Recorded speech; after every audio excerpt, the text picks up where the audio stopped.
Hello, thank you for joining us. This is Laura from Healing with Spirit for the next episode of Triggers and Spiritual Medicine. I am here with Erika Hull, and let me tell you, this is going to be, if you are especially a victim of domestic violence who is dealing with post-separation abuse or custody issues post-leaving, or you're thinking about leaving, this is absolutely an episode you are not going to want to miss.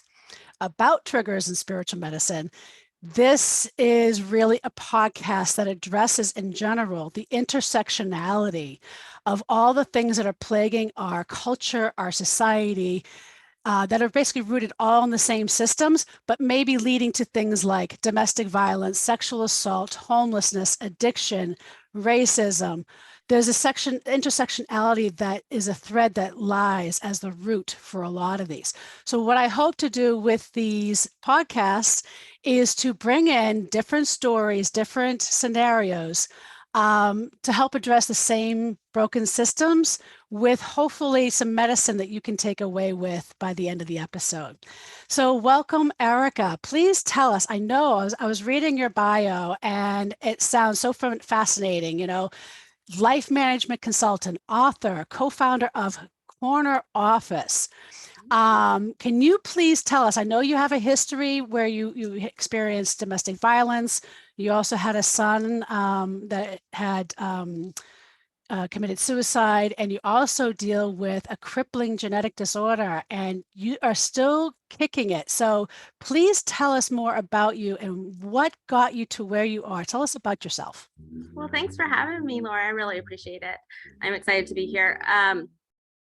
Yeah, so it's interesting because when we start to tell our story, the one thing that I recognized was that my story was full of these Lifetime movies, but never the Christmas season. It just was like, are things going well? Oh no, they're not going well. Are they? Oh no, oh no. So it's been an interesting life for sure, but I'm thankful to be here and to have made it this far. And I hope that the things I've experienced could at least propel me to be a better person, and possibly help other people. So a little backstory of me. Yes, I've had 6 children. My oldest passed by suicide. This is the 10th year. And when he passed, I unfortunately was in the hands of a serial abuser. I didn't know at the time that he was a serial abuser. At the time, I knew that there was something off. The stories weren't making sense, things that I had been told. So things were starting to unravel. But it really hit me hard when he refused to allow me and my children to attend my son's funeral out of state. I was pregnant, forcibly pregnant with a child, and it just was not a healthy situation. So in 2014 is when I say I got away, but I didn't really actually get away. 2014, in April 2014 was the moment where I got a civil protection order and he was removed from the home that we were living in. But that doesn't really mean that I got away. That's just the moment that I put my foot down and said, this is going to end and you're not going to be within my vicinity. But it's interesting because 8 years later, I'm still having to deal with not even the repercussions and the healing, but the constant access and the ability to still abuse. That's really allowed within inside of our country because women are so poorly protected. And might I just add, for those who are listening who may say, well, that's this, women haven't made in the courts. Here are some stats. Okay. 58,000 children are legally trafficked by way of family courts every year to documented rapists and abusers every year. These people have records. This isn't false allegations. Up to 80%, depending on the state, of abusers, especially if you're a rapist. And here's a weird, you actually have a higher rate of getting custody if you sexually assaulted your kids or your wife than you do if you just physically assaulted them. Okay. So in Massachusetts, for instance, it's up to 80%, which is right around the stats nationally. And I can so relate to your story, Erika, because I left my abuser in 2005, and I haven't seen my kids since, really had a relationship with them since the divorce got finalized in 2007. And then I didn't realize, I thought the laws were going to protect us. I mean, the case was known to be a domestic violence case. Well, I didn't know that you can go into court ex parte, which is called ex parte, meaning that you can go into court, say whatever you want without the opposing party. The judge at the time, who was overhearing this, was also the same judge who was removed by the FBI 6 weeks later for corruption. And I don't know if he just didn't read the file, that this was a domestic violence case with a history, a very lengthy history. Granted my ex-husband custody without my presence being there. And then when that happens, I then have to prove that I'm not a defunct parent. Okay. And it's been now, since then, I have not had a relationship with my kids ever since. And this is with court knowledge that he admitted that he wanted to wipe out the entire maternal family. He admitted that he told my youngest child that I was just a surrogate. I was not even her real biological mother. And what the stories we're going to share with you today, and for those I understand might be triggering hearing some of this, we're sharing for those that may not know, but we're going to be sharing some of the pearls and the magic of things that we have learned in our journey that we're hoping will help you either deal with the system more effectively or rise up and help yourself with healing, because you also can't help your children or your case if you are a mess, because that's what your abusers want. You know, they want to break you. If they break you, they win. So and that's the ultimate goal, right? So I want to, if I could tread back just a little bit, if you could explain, and I know this might be delicate because you know your kids and everything else, I know you love them, but explain to us what you mean by you were forcibly pregnant, for those who may not understand what happens in a marriage like that. So there is actually what's called rape in marriage. Like we don't talk about that, but when you don't have the ability to actually say no, then those acts aren't consensual. Okay. If there's a threat of violence, if you were to say no, or a threat of even the abuse, withdrawal of emotion, withdrawal of being kind, and you know that the monster, like you know that the personality is going to change. If you do not have the ability 100% to say yes and no based on you and solely you and your decisions, that's not consensual.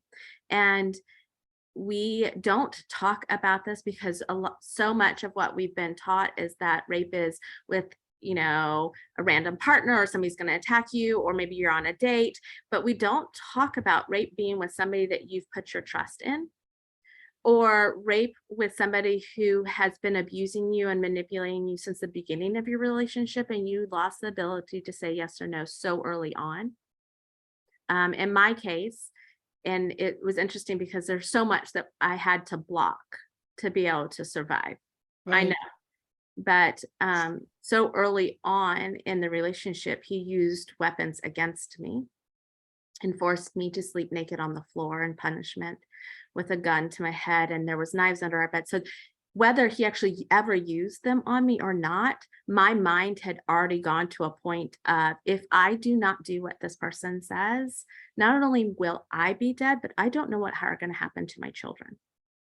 Yeah, and familiar side is a my real mind thing, believed right? it because he told me enough times. He told me enough times, right? And so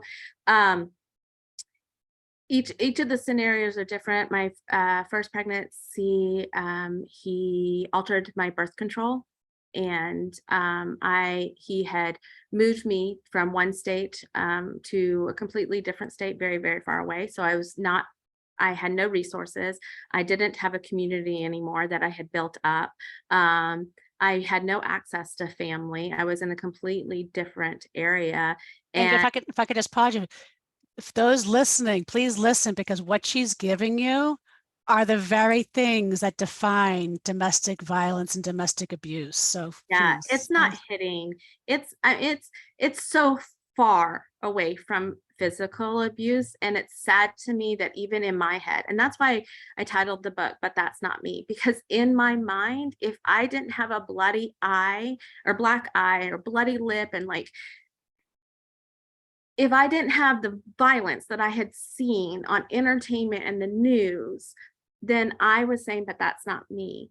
And what's interesting is I had already been so I'm conditioned out of fear so early on, I couldn't even pinpoint some of the things until actually getting away, and being able to process what had happened and how did these pieces all fit together. And that's why, again, I brought the puzzle pieces in, because you really do have to understand the pieces of the dynamics of abuse to go understand what's going on. And we've never been given a language.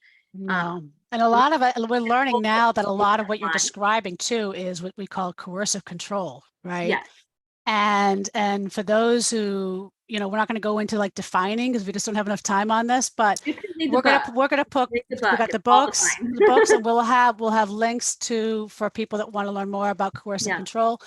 But post-separation abuse, I mean, I know for me, I said, geez, I mean, we called it domestic violence by proxy, and we called it post-separation abuse, vexation litigation, maternal deprivation. And here is a mistake terminology, by the way, for those who are victims of domestic violence. Please don't ever use parental alienation as a victim if you are being deprived of your children, because that's a whole other issue that's it's a cult of pedophiles and abusers that are trying to rope in because it's mixing, and it actually in the end harms victims of domestic violence like myself, who I haven't seen or had a relationship with my kids since this whole thing started in 2007.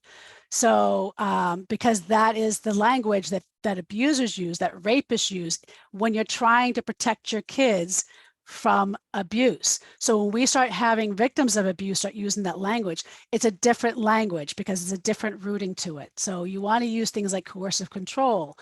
You want to use post-separation abuse, really make sure you find credible. I mean, here's actually one good credible book. If you really want to get into the litigation aspect, this is by one of the leading legal DV experts in the country, Barry Goldstein, who talks about some of those things. But that's one good book. Yeah, I mean, what we don't talk about, I think, enough. We normalize. Like I know for me, when I was leaving my abuser, I was actually more afraid. This is where I say our warped brain because of cultural, societal conditioning, right? The misogyny is real. I never thought it was real until I went to leave my abuser, right? Um, and I was more concerned about being a divorce statistic. I thought I could handle the abuse because he convinced me that I came from a broken home, so I was the defunct one. I needed There's help, so right? there's so much shame in it. There's so much shame. Um, I had a previous relationship. My life has been kind of like you had said, it's been threaded with at the age of 20, I started my adulthood off homeless, cut off from my family and my community. I was raised in an intentional community, or what other people would call a cult.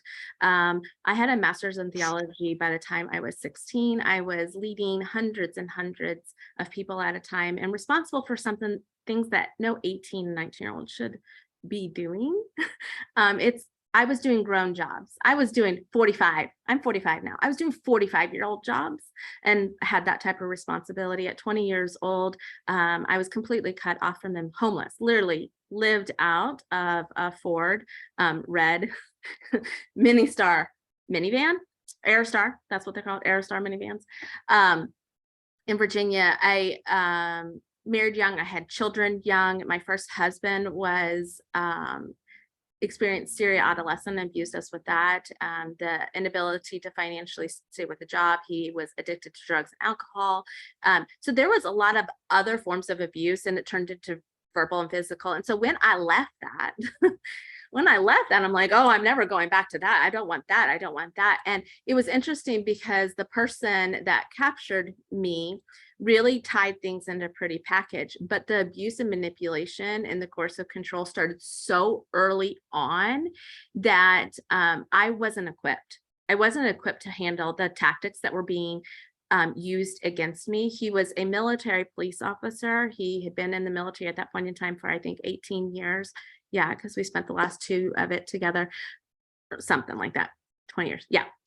So I hate years. I don't want anybody to quote me on it. It's all big, huge, fucking dark mush. Okay. It's just a dark mush. Right. And so I wasn't equipped. I was already worn down. I had 3 children. I was the primary breadwinner for my family. I had no family in the area that I lived except for my husband's. I was being attacked on all methods. My friends were telling me to read books like Fireproof and give my marriage one more shot. And I'm like, 13 years, you don't think I've given it one more shot 50 million fucking times? But my husband is doing things, and I don't want to be a divorced woman. There was so much shame. So then to go from that to then being caught by a serial abuser, and when I say serial abuser, I'm not joking. I thought in 2014, when I got away from him, I was number 4. I was wrong. In 2019, when I had to actually investigate because I was trying to get away from my abuser and pursue a better life for me and my children, I discovered that I was number 8 and he had number 9. The moment I got away, he already had captured number 9. And when the original manuscript from a book, But That's Not Me, was being released, and I didn't have control of those. You know, now that you're being an author, you don't really have control of the date that the title's being released and these things. It's predetermined, and you have a team that's helping you. Hopefully that's helping you. Well, I did. And the day that the title was being released, he called me to finally tell me that she had left, and that because his babysitter was no longer, he was married to this woman. She's 26 years younger than him. This is a scenario. I'm not like this. We're not dealing with, the thing is that we think that we're dealing with the same type of people in this world, but we're not. We all have different things, but it's so easy to become a different person. It's so easy to put on a different persona.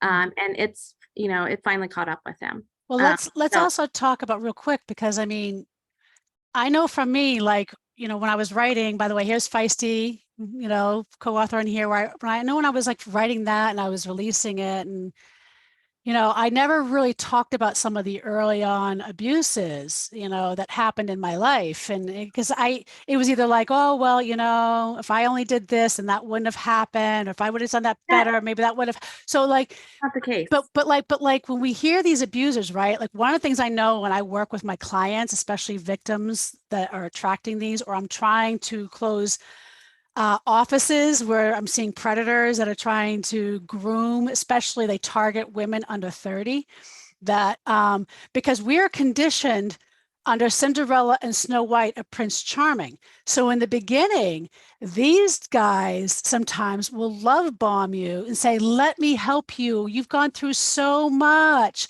I want to be there for you. Please let me in. And what they're actually doing is grooming you to take away, turn over your power because you're too weak right now and you're too broken. So let me deal with it. So now I have your power. Once I have your power and I consume it now, that is when the abuse starts. See, and I'm not contradicting anything that you say whatsoever. Yeah. What I want to add to this is abuse is a human tendency. We all have the ability to abuse. So whether or not you think you're in a domestic abuse relationship or that you've ever been affected by it, you have been affected by abuse in your life, in your community, in your surroundings, in your family. And so my kind of thing is we all need to be knowledgeable about this. Absolutely. It's not, you just happen to marry a bad guy. Right? Well, we call that bystander abuser too, right? Because if you see something and say nothing. Yeah. And so because we don't talk about, we don't have active conversations of what does abuse look like? What are these different things? Because again, there are 6 different types of abuse. And within those 6 types of abuse, there are multiple tactics and categories that can be used. And we need to recognize this in us as humans, so that we can also help address it this way, right? We have to be a better ally to ourselves first, so then we can be a better ally to those around us. So that brings me to your book. Yeah. Tell us about some of the medicine now. I want to hear about the medicine of, yes, you have this and you're still going through it, right? Because I think, with a lot of us, I think we can't always escape legally our abusers, but it doesn't mean that they still have to steal your life and steal your joy, right? Despite everything, right? Sure. So I want you to share some of your medicine with us, and what inspired you to write this book. So the story behind it's actually really cool. In 2019, I had a thriving business. I was bringing on a partner. I wanted to move my family and experience it and move closer to family. My now husband was very encouraging for it. And I now realize that a lot of that, though it was great opportunity, was motivated in fear, because I was just trying to get away from my abuser.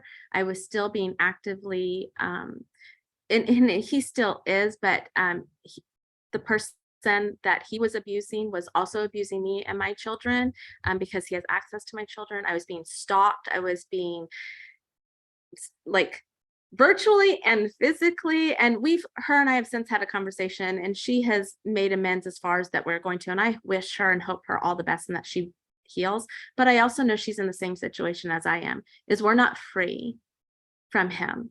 Right. So the medicine of it is, in 2014, when I was first getting away, I knew that I had to figure out what the fuck happened. How did I get here? How did all of this happen? And I had to actually start recognizing what happened, the things that I had not recognized and I wouldn't verbally say. I needed to be able to say, instead of saying, but that's not me, I need to be able to say, it is, it was, and it forever will be. And that's okay. That's okay. We're going to learn from this, and I'm not going to carry the shame. And so the way that I did it was I dived really deep into research and learning, and I went to therapy, and I picked up my phone, because at this point in time now I'm a mom of 4 kids. I cannot afford childcare. I cannot get a job. He has cut me off from the entire world. Like, life was. Was it bottom for you? Huh? Was it bottom for you? Would you say it was bottom for you? I wasn't homeless, but had I been homeless, it would have been. And he was making me. He was on his way. Like, it took a long time to actually cut. So had he been able to accomplish that, other than being physically ill to the point that I couldn't take care of my children, I don't think I could have been any more bottom. But I was also experiencing panic attacks. I mean, when you have somebody who's forcefully telling you to do the things that you're doing every single day, when all of a sudden that's gone, I was experiencing things I didn't understand. And unfortunately, I didn't have access to the resources that sometimes we put out there, like, oh, look at all these fucking resources. Again, 4 children. The crisis shelter could not take me when I was filing a civil suit. So I had to go back to the home and have all of this was happening because those services were not actually available for me. And they aren't actually available for so many. And it breaks my heart, because that's what we try to push out there. And I was like, this can't just be it. This can't just be it. And so 5 years of healing, I picked up my phone in 2014 again, because I didn't have anybody to talk to. And I was like, you know what? I'm just going to start talking. And if there's anybody out there that wants to listen, great. But I need somebody to talk to. And unbeknownst to me, of course, it's a therapy procedure. What was I doing? Just like I'm doing now. I talked to myself. I couldn't see anybody else's face. Periscope, Instagram Live, you don't see who you're talking to. But yet I had hundreds and hundreds of women pouring into me every single day. And so I built my own support ecosystem. And so the research that I was doing and my phone and talking to women and promising from that day I would never lie again, because he made me something I never wanted to be. I became an individual and person who had morals and values that I didn't recognize. I was doing things that I never in my mind would ever want to do to anybody in my entire life, or would I want to actually experience. I said yes to things that never in my life would I actually really, did I ever really want to say yes? Right? So I had a lot of healing to do, a lot. And so, what do you feel out of all the stuff that you've done? What do you feel was the most effective for you? Was it doing these lives and kind of doing this mirror work? I would say that was probably hands down the most effective thing, was actually talking, and just talking, even though I didn't know who was listening, and not having any fear of I just had to get over that fear of talking and breaking the silence and not being silent. In 2019, when I did my research, investigated, and actually spoke to all of these women and realized that I was number 8, I couldn't type. I have a trauma block that I cannot type these stories. I cannot type certain things that happened to me. I can tell you till the cows come home. I can describe horrific scenes like you're watching a movie, but I can't physically type it. In 2019, I went to a women's conference that I was teaching at in Washington, D.C., which is really cool. And I was sitting in a woman's presentation, and there she was telling me that the things I taught, the life management that I was teaching, because I had a business on the side, not on the side, I had my own business. This is what I did. I created a business to help support my children because I had nothing else to do. I couldn't do anything. I had to be home. I had tiny babies, 14 months old, 18 months old, 3, like young children. Yeah, you got your hands full. Yeah. So I realized, here's this doctor. I am a crushed woman. My self-esteem is still crushed. I don't believe in myself. I can't recall my past successes. I had an amazing career prior to this man. I had great accomplishments. Like, I couldn't remember those things. There was serious blocks. So something came over me, and it's so funny because I can't even physically remember taking the steps because it felt like I was just kind of gliding across the floor. There was an author booth and set up after her conference. She had mentioned, I just happened to write a fiction book about domestic abuse. And I was like, wait a second. She does what I do for a living, but with Fortune 50 companies that I do for individuals and small businesses. She's telling me I'm an expert and I know what the fuck I'm talking about because I can see it on the screen. I mean, it's not that much different. We used very same terminology. It was really cool. And she's passionate about domestic abuse. My brain and whatever trauma thing took over. I walked across the floor to this woman in this big, huge room. And I said, I know this is going to sound really insane, but I think we are meant to write a book together. Would you please hear me out? And word for word, I remember it. It was so interesting because I started talking and her sister-in-law came swooping around the table. She had brought a family to help her, swooping around the table. She goes, if she doesn't want to hear the story, I do. And then I just word vomited on this lady. A few days later, after we had gotten home, both settled, she called me up and she's like, I think I do want to hear a little bit more. So I told her my story. Initially, we were going to write a memoir. I just needed to write the story so that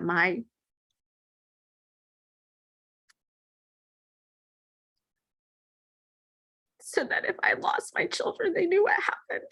Because in those moments, he and the young woman that he was abusing got half of a week of every week of visitation with my children after 5 years of being away from him and him only having weekends.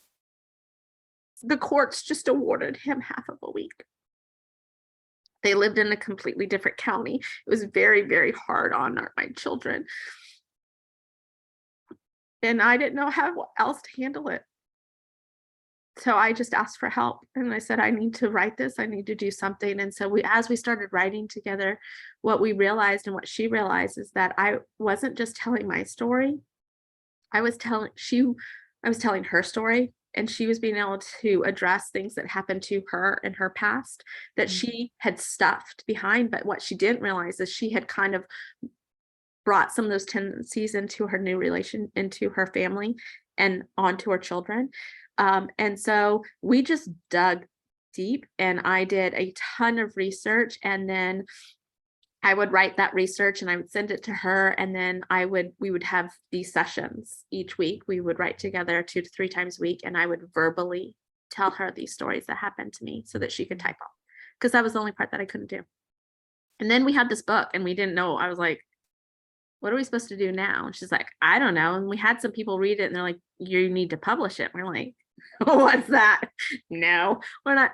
So we self-published our manuscript just to see, and we got tremendous feedback, and so many women and men just saying, thank you for explaining it, because I couldn't grasp it. And it's interesting the way we wrote it is because we give you the language and the terminology, real terminology, and then we tell you an actual real story and conversation of what it looks like today in modern day America, not on this fantasy 1940s, 50s, 60s, 70s, 80s, 90s world, what it looks like in 2022, where abusers have manuals to teach them how to abuse people. They do. Not only that, but now they have social media to show them how to, yeah. Everything teaches them how to do it, how to get away with it. And yet we're not equipping ourselves on the opposite way of how to defend it, how to stop it, how to recognize it, be aware of it. What is it? What are these things? And there's so much out there that it can be overwhelming. And most of us need to learn where we can read it and see it. And that's what I wanted to Yeah. do. And I appreciate you sharing that too. And I also want to preface too that I forgot when it comes to that's all right. This is how we do it, folks, right? Oh no, it's over there. I did. I like to preface, like, one of the things I do when I work with victims of domestic violence in my work is that one of my jobs is to be able to help them identify how they process and what is the medicine that they need. And for you, it was writing, it was talking, right? And that seems like, when we think about that, like, well, I would never have thought of that, right? So, but that is the gift, Not right? for everybody. Right. That's what I'm saying. Like, it's a matter of finding, how do you process? Like, for me, I needed to be in nature. I needed to go walk in the woods. I needed to be able to be in that silence and in that energy to kind of reframe things, you know? So for everybody, it is different. And I'm just saying that because you just gave some beautiful medicine of what worked for you that most people be like, well, I would never have thought of that, right? So it helps you to think outside the box. What do you think would be the top 3 things if for those who are listening, and you could give 3 important tips of what somebody can do today to help themselves to deal with what they might be going on when it comes to, what would be the top 3 things you would tell them to do today so they can implement today? Can I actually like pull it from the book? Because I do. Absolutely. So that was one thing I really wanted to make sure is that we had tangible and tactical things that you could do yourself, other than just saying, hey, call this 1-800 number. Like, there's real, like, actual, this is how you can protect yourself from financial abuse. This is what you can do if you're experiencing social abuse. This is what you can do when you're healing in the aftermath. Everything has tangible tips and tricks. So thank you for like asking that. I think for many of us, it's, if we do this 3-step process, which is what we call the recognition process, then that is what can happen to you today. Like right now, it can happen today. So step 1 is recognize that it happened to you. It isn't who you are. It's the awareness piece, right? It's the awareness piece, because without awareness, like we said earlier, right? We both made excuses, right? And we either normalized the abuse or we didn't see it, right? So that is 50%, is being able to be aware and acknowledge it, right? Yeah. So, and give yourself the ability to learn. Recognize that you can't change him or her or what happened. You can't. You have no ability to actually change those things. We're not that powerful. We're just not. And then step 3, recognize that you can stop it because you can change. That's what you can do. And so abuse is never going to go away. We're not saying that these things that you're going to do, or reading these books, or even leaving an abusive interpersonal relationship, doesn't actually necessarily end abuse. And if I may add, beginning of time. So yeah, it just helps you be more equipped. So and if I may add, because like in my book, I talk about the secrets to healing. And one of the things I recognize, and the reason why I tied it to a little more broader spectrum, is because in working with folks with chronic illness or cancer, especially with breast cancer or uterine issues or menstrual issues or chronic pain, I found that when we finally looked at the root issues, it was unresolved trauma. And I know, like, working with 100% of the people I've worked with, and I've worked with over 40 women with breast cancer, 100%. And I don't know if it's just me, or if it's just, if it's anecdotal evidence, or if it's a picture of a larger thing, but this is the experience. 40 women that I've worked with breast cancer, 100% have had a history of either being sexually abused, or a child being abused as a child, or being abused by a spouse. Okay. Well, and that's we get the statistics 1 in 4 women, and that's bullshit. Bull fucking shit. If you're a woman in America today, you have been abused at some point in time. So can we just like stop? Well, here's some of the things I talk about, because in order, sometimes what I learn is like, well, but how do you recognize, especially if you're in denial? What I always say is, and this is some of the Japanese teachings that I talk about in here, and I even offer a class called Harness the Secrets to Your Power, which talks about, we got to stop. First, you got to stop. Like, stop the processing, stop the brain going, just stop. Create the pause button, right? Like, the pause button was what Ruth Bader Ginsburg won 6 out of 7 Supreme, I think it's 6 out of 7, if I'm not mistaken, 6 out of 7 Supreme Court cases. She learned how to master the pause. When we create the pause, we create space, and then we can see through a different lens and a different perspective, right? It's like having an eagle scouting, like the landscape. You're seeing it through a different lens. And then we can allow the processing. What's the action? Yeah.